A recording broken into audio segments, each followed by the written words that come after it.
ಹಿಜಾಬ್ ಬೇರೆ, ದುಪ್ಪಟ್ಟು ಬೇರೆ, ಬೂರ್ಕ ಬೇರೆ. ನೀನು ಏನು RSS ಹೊಡಿತಾಗಿದೆಯಲ್ಲ, ನಾನು ಸಮವಸ್ತ್ರ ಹಾಕಬೇಕು. ಕೇಳಗಂಟು ಕೇಳ್ರಿ. ಮೈನಾರಿಟಿ ಇನ್ಸ್ಟಿಟ್ಯೂಷನ್ ಓದ್ತಾ ಇದ್ದಾರೆ, ಅಲ್ಲಿ ಯಾವುದೇ ನಿರ್ಬಂಧ ಇರೋದಿಲ್ಲ. ಬೇರೆ ಸೆಂಟ್ರಿಗೆ ಹೋಗ್ತಾರೆ ಪರೀಕ್ಷೆ ಬರೆಯೋಕ್ಕೆ, ಅಲ್ಲಿ ಇದು ಮಾಡಬಾರ್ದು, ಇನ್ಸಿಸ್ಟ್ ಮಾಡಬಾರ್ದು. ಅದಕ್ಕೆ ನೀನು ಹೋಗಿ ಹೇಳು, ಹೋಗಿ ಯಾಕೆ ತಗೊಂಡಲ್ಲ, ಕೇಳಿ ನೋಡೋರು. ನೀನೇ ಈ ತರ ಪ್ರಶ್ನೆ ಕೇಳಿ ಎಲ್ಲ ಮಾಡೋರು. ಬಿಜೆಪಿ ಅವ್ರಿಗೆ ಉತ್ತರ ಕೊಡಲ್ಲ ನಾನು. ಏನ್ ಕಂಪ್ಯಾರಿಸನ್ ಏನ್ ಮಾಡಿಲ್ಲ, ಹಿಜಾಬ್ ಬಗ್ಗೆ ಪ್ರಶ್ನೆ ಮಾಡಿಲ್ಲ, ಹಿಜಾಬ್ ಬಗ್ಗೆ ಪ್ರಸ್ತಾಪನೆ ಮಾಡಿಲ್ಲ ನಾನು. ನಿನ್ನೆ ದುಪ್ಪಟ್ಟು ಅಂತ ಹೇಳಿರೋದು ನಾನು. ದುಪ್ಪಟ್ಟು ಅಂದ್ರೆ ಇದಕ್ಕೆ ದುಪ್ಪಟ್ಟು ಅಂತ ಅನ್ನೋದು ಅಷ್ಟು ಗೊತ್ತಾಗಲ್ಲ ಅಂತ ನಾವೇನು ಹೇಳೋದು. ಹಿಜಾಬು ದುಪ್ಪಟ್ಟು ಅರ್ಥ ವ್ಯತ್ಯಾಸ ಇಲ್ವಾ? ನಾ ಹಿಜಾಬ್ ಬಗ್ಗೆ ಮಾತಾಡುತ್ತೀನಿ, ನಿನ್ನೆ ದುಪ್ಪಟ್ಟು ಬಗ್ಗೆ ಮಾತಾಡಿದ್ದೆ. ಅದ್ರ ಬಗ್ಗೆ ಬಿಟ್ಬಿಡಿ. ಈಗ ಸ್ವಾಮೀಜಿ ಅವ್ರ ಬಗ್ಗೆ ಗೌರವ ಇದೆ ಅಷ್ಟೇನೆ. ಅವರು ದುಪ್ಪಟ್ಟು ಶಾಲೆ ಒಳಗಡೆ ವಿಚಾರ, ಹೊರಗಡೆ ಸಾರ್ವಜನಿಕದಕ್ಕೆ ಹೋಲಿಕೆ ಆಯ್ತು ಅಂತ ಚರ್ಚೆ ಇರುವಂತದ್ದು. ನಾನು ಅಸೆಂಬ್ಲಿನಲ್ಲೇ ಮಾತಾಡಿದೆ.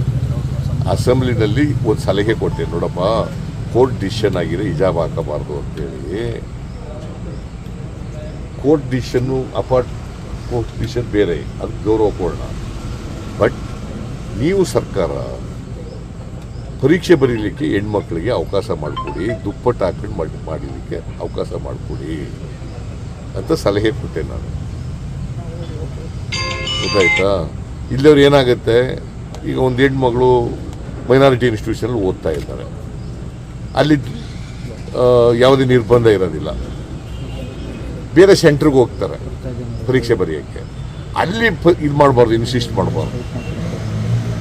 ಅದಕ್ಕೋಸ್ಕರ ಯೂನಿಫಾರ್ಮು ಹಾಕೊಳ್ಳಿ, ಯೂನಿಫಾರ್ಮ್ ಕಲರ್ನೇ ಒಂದು ದುಪ್ಪಟ್ಟು ಹಾಕೊಳ್ಳಿ ಅಂತ ಹೇಳಿದ್ದೆ. ಸರ್, ಇದನ್ನ ಬಿಟ್ಟು ರಾಜ್ಯ ಸರ್ಕಾರ ಆದೇಶ ಮಾಡಿದೆ SSLC ಪರೀಕ್ಷೆಯನ್ನ ಸಮವಸ್ತ್ರಲ್ಲೇ ಬರೀಬೇಕು, ಇಲ್ದವರೆ ನಾವು ಸಮವಸ್ತ್ರ ಹಾಕಬೇಕು. ಕೇಳಗಂಟು ಕೇಳ್ರಿ. ಸಮವಸ್ತ್ರ ಹಾಕಬೇಕು. They are not against uniform ಹಾಕಬೇಕು, ಮತ್ತೆ ದುಪ್ಪಟ್ಟು ಹಾಕಬೇಕು ಅವಕಾಶ ಕೊಡಿ ಅಂತ ಹೇಳಿದ್ರು. ಆದೇಶ ಮಾಡಿದ್ರೆ ಅವಕಾಶ ಕೊಡಲ್ಲ ಅಂತೇಳಿ. ಅದು ಬೇಡ, ಸರ್ಕಾರಕ್ಕೆ ಹೇಳಿದ್ದೀನಿ ರೀ ಕೊಡಬೇಕು ಅಂತ. ರಿಯಾಕ್ಷನ್ ಏನು ಅದಕ್ಕೆ? ನೀನು ಏನು RSS ಹೊಡಿತಾಗಿದೆಯಲ್ಲ, ಪರೀಕ್ಷೆ ಬರೆಯಲ್ಲ ಅಂತ. ಪರೀಕ್ಷೆ ಅಲ್ಲ ನಾನು ಹೇಳದ್ದು. ಅರ್ಥ ಆಗುತ್ತೆ ಇಲ್ವೇನ್ರಿ ನಿಮ್ಗೆ? ಯೂನಿಫಾರ್ಮ್ ಹಾಕಬೇಕು, ಗೊತ್ತಾಯ್ತಾ? ಯೂನಿಫಾರ್ಮ್ ಜೊತೆಗೆ ಒಂದು ದುಪ್ಪಟ್ಟು ಹಾಕೊಳ್ಳಕ್ಕೆ ಅವಕಾಶ ಮಾಡಿಕೊಡಿ ಅಂತ ಅಶ್ವಥ್ ನಾರಾಯಣನ್ಗೆ, ನಾಗೇಶ್ ಅವ್ರಿಗೆ ಹೇಳಿದೆ ನಾನು. ಕೇಳಿದ್ರಿ. ಈಗ ನಾವು ಯಾವತ್ತೂ ಕೂಡ ಸ್ವಾಮೀಜಿಗಳಿಗೆ ಅಗೌರವವಾಗಿ ನಡ್ಕೊಳ್ಳಿರ್ತಕ್ಕಂಥ ನಿದರ್ಶನ ಇಲ್ಲ. ಅವ್ರ ಜೊತೆ ಮೊದಲಿಂದ ಸಂಬಂಧ ಚೆನ್ನಾಗಿದೆ, ಗೊತ್ತಾಯ್ತಾ? ಅದಕ್ಕೆ ನೀವೇ ಪ್ರಶ್ನೆ ಕೇಳೋರು, ನೀವೇ ಅದನ್ನು ಕಾಂಟ್ರವರ್ಸಿ ಮಾಡೋರು. ಪ್ರಶ್ನೆನೂ ನೀವೇ ಕೇಳ್ತೀರಿ, ಕಾಂಟ್ರವರ್ಸಿನೂ ನೀವೇ ಮಾಡ್ತೀರಿ. ನಾನು ಭಾಳ ಸ್ಪಷ್ಟವಾಗಿ ಹೇಳ್ತೀನಿ, ಸ್ವಾಮೀಜಿಗಳ ಬಗ್ಗೆ ಭಾಳ ಅಪಾರವಾದಂಥ ಗೌರವ ಇದೆ. ಈಗಲೂ ಇದೆ, ಮುಂದೆನೂ ಇರ್ತದೆ, ಯಾವಾಗಲೂ ಇರ್ತದೆ. ನಾನು ಅನೇಕ ಮಠಗಳಿಗೆಲ್ಲ ಹೋಗಲ್ಲ. ನಾನು ಮಠಗಳಿಗೆ ಹೋಗ್ತೀನಿ, ಸ್ವಾಮೀಜಿಗಳಿಗೆ ಕಾಣ್ತೀನಿ, ಸ್ವಾಮೀಜಿಗಳಿಗೆ ಗೌರವದಿಂದ ಮಾತಾಡಿಸ್ತೀವಿ ಅವರಿಗೆ. ನಾನೇನು ಹೇಳೋದು ಅಂತಂದರೆ, ನಮ್ಮ ಹೆಣ್ಣುಮಕ್ಕಳುಗಳು ಕೂಡ ದುಪ್ಪಟ್ಟು ಹಿಜಾಬ್ ಪ್ರಶ್ನೆ ಮಾಡಿಲ್ಲ ನಾನು. ಹಿಜಾಬ್ ಬೇರೆ, ದುಪ್ಪಟ್ಟು ಬೇರೆ, ಬೂರ್ಕ ಬೇರೆ.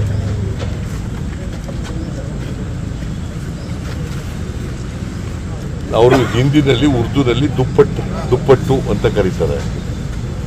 ಅದನ್ನು ಹೇಳಿದ್ದು ನಾನು. ಅದನ್ನು ಸರ್ಕಾರಕ್ಕೆ ಹೇಳಿದೆ, ನಾನು ಸಲಹೆ ಮಾಡಿದೆ.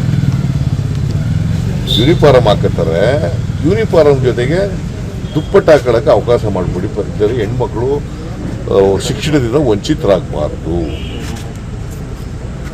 ಪರೀಕ್ಷೆ ಬರೀಲಿಕ್ಕೆ ಅವ್ರಿಗೆ ಅವಕಾಶ ಮಾಡಿಕೊಡಿ ಅಂತ ಹೇಳಿದ್ದೀನಿ.